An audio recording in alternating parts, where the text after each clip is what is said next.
Welcome back to another installment of eCIO. This video is on using eCIO to record and track information on retrospectives. We will show you the information collected on each of these, how to navigate, and how to search for past retrospectives. We'll also show you some of the relationships between the information collected for each of these.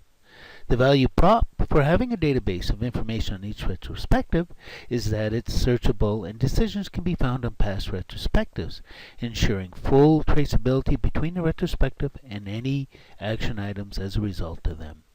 These can also form part of your educational plan and developing your knowledge base. So what is a retrospective for software development? The term used in software engineering refers to a meeting typically held by a project team at the end of a project or process, often after an iteration, to discuss what was successful about the project or the time period covered by that retrospective, what could be improved, and how to incorporate the successes and improvements in future iterations or projects.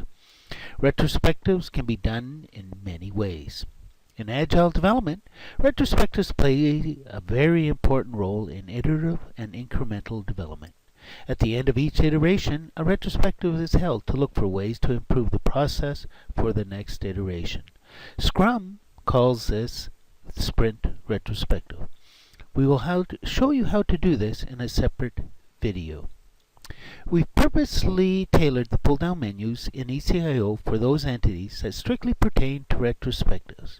We'll start at the search function at the first menu within eCIO.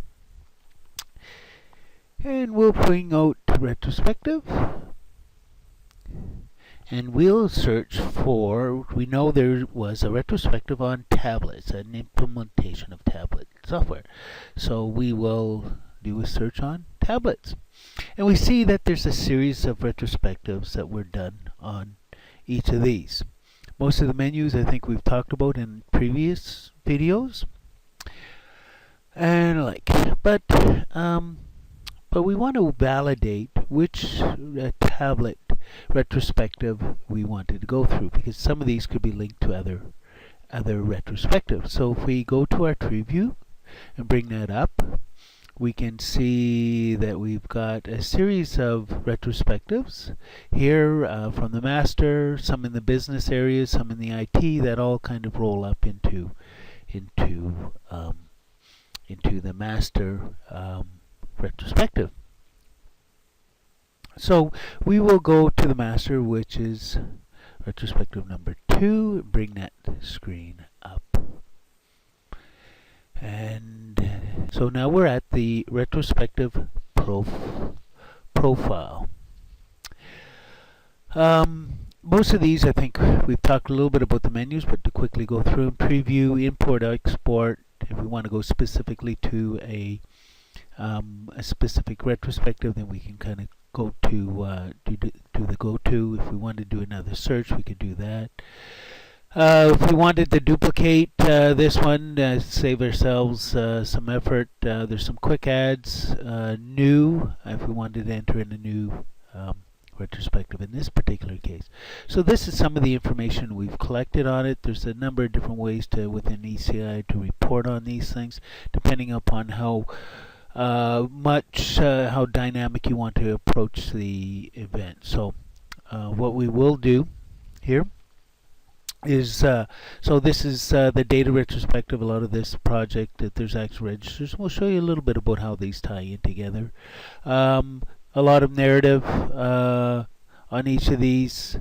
We didn't add in anything in through that. Gone better, surprises, lessons learned, final thoughts, etc. on that side of it. One of the, like always, when you click on the, when we click on the ID, we bring up a series of, we bring up our mini menu, and in there we have a couple of things that are interrelated to this retrospective. So any of the artifacts that we perhaps were using to either investigate or go in support of the retrospective, if there was any CCNs that were part of it or to be generated out of this, stakeholders, attendees, what the distribution list is on that one, ports, and we have a listing and then profile information on each of these retrospectives.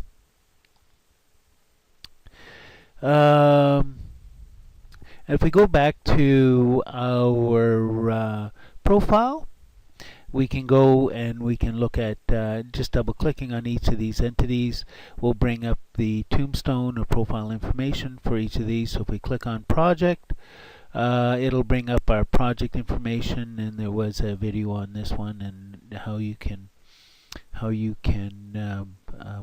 manage through some of the linkages on that.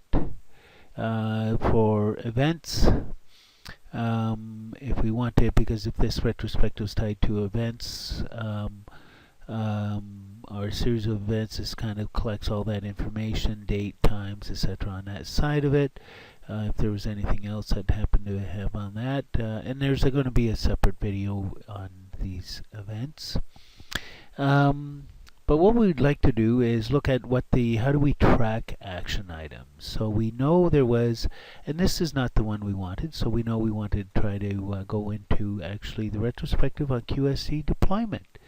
So we're going to look at that. That's number 8 from here, so we'll go directly into that particular retrospective, and we will bring up the action register on that. So if we double click on that, here's the information. So we've done the retrospective, and now we're going to be tracking and completing the action items associated with that. And so that brings up a deliverable profile. And just to illustrate a little bit about what the action items are, we'll go into some of the action items. And this is the detail, kind of the operationalization of, the follow-up activities to your retrospective. So in this case, access to DMS tables, architecture, there was a number of items here that went well. We can see this. So these are the action items. Ownership is identified over here, and there's a separate video just going into a little bit more detail on how action items and deliverables all work out on that side of it. So we will close those. We talked about the reports. And as a further, just to show you a little bit of where retrospectives are actually tracked a little bit, what we're going to try to do is bring up our disaster recovery plan and our disaster DRP business continuity plan. And this shows you a little bit of a downstream future linkage where we actually can kind of go into the retrospective directly from here. And this kind of will tie in our retrospectives and our DRP planning, etc. And there's a later video on just how eCIO and disaster recovery and business continuity all work together. And we'll go into much more details on that. And that is it for the disaster recovery. Thank you. And that concludes our video on retrospectives. I want to thank you for watching and listening. You can find also more related videos on our website, as well as additional information. It's at www.ecisolutions.com. Questions or suggestions can be emailed to us at support@ecisolutions.com. And thank you very much.